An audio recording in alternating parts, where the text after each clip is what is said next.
Oke, selamat malam pendengar sekalian. Malam hari ini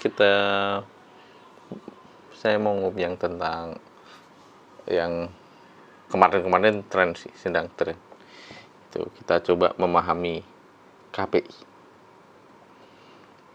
Oke, KPI ini udah lama sebenarnya tren ya, jadi trending tiap ada kasus tentang penyiaran gitu, KPI pasti paling pertama yang disorot gitu ya. Padahal sebagai contoh sensor terhadap SpongeBob, sponsor terus kemudian sensor yang lain juga gitu. Pasti yang kena KPI juga yang kena sorotannya.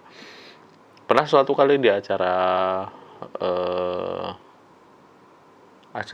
apa ya, debat di apa sih namanya, di Metro TV apa ya, itu yang komisioner KPI-nya ditanya terkait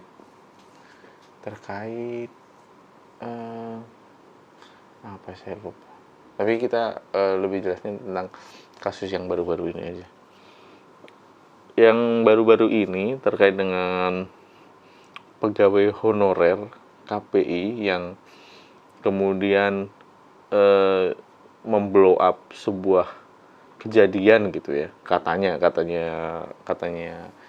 tenaga honorer ini kalau dia itu selama di KPI itu dilecehkan dan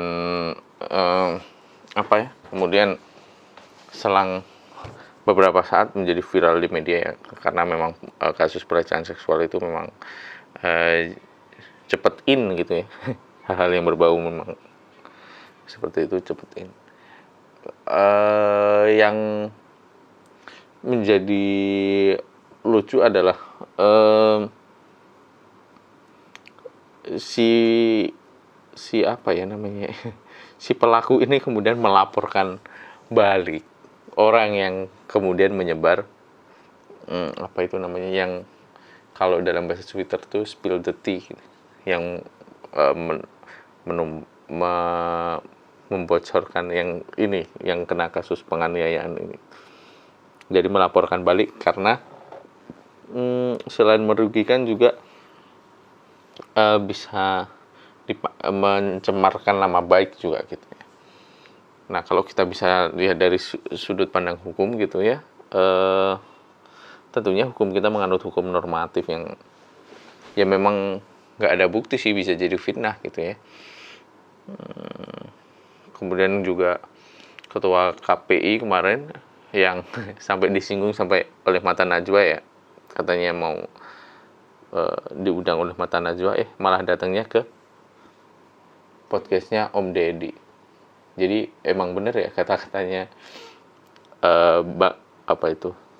Bang Tretan dan Coki, kalau penghargaan tertinggi seorang konten kreator itu ya datang bisa diundang ke podcastnya Om Deddy gitu.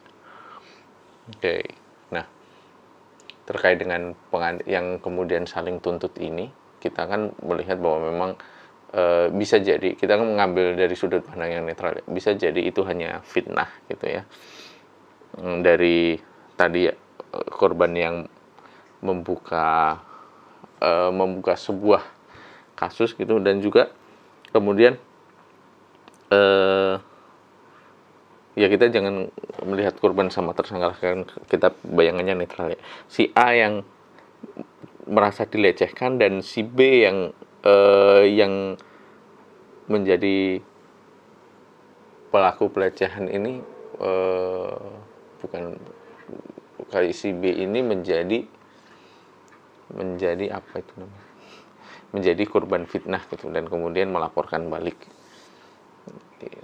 Nah, tentunya karena hukum kita menganut hukum normatif ya, bisa jadi yang menang yang B sih, karena tidak ada bukti-bukti, apalagi terkait dengan pelecehan gitu kan, kalau mencari bukti juga memalukan ya.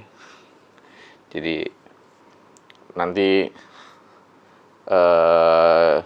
kalau bilangnya kita bertemu di pengadilan, tapi kalau memang sebaik-baik pengadilan ya di akhirat, kayak Habib Rizik yang bilang sama hakimnya gitu, ya saya tunggu di pengadilan akhirat. Gitu.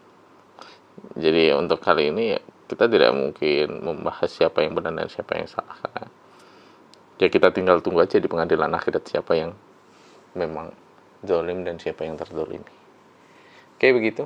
Selamat malam dan selamat mendengarkan. Jangan lupa subscribe dan like. Terima kasih.